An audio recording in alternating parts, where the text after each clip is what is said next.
દ્વારકાના આદિત્ય રોડ ખાતે આવેલા મકાનમાં લાગી ભીષણ આગ, 4 લોકોના મોત.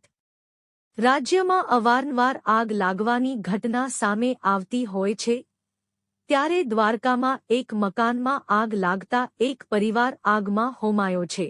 દ્વારકાના આદિત્ય રોડ ખાતે આવેલા એક રહેણાંક મકાનમાં આગ લાગી હતી, જેમાં 4 લોકોના મોત નીપજ્યા છે.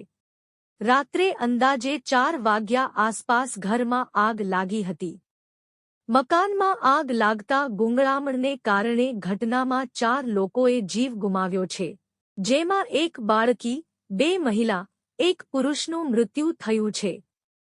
ઘટનાની જાણ થતાં તાત્કાલિક ધોરણે ફાયરની ટીમે ઘટના સ્થળે પહોંચી આગ પર કાબૂ મેળવ્યો હતો.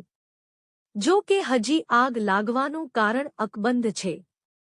મૃતદેહો સરકારી હોસ્પિટલ પોસ્ટમોર્ટમ માટે ખસેડાયા છે.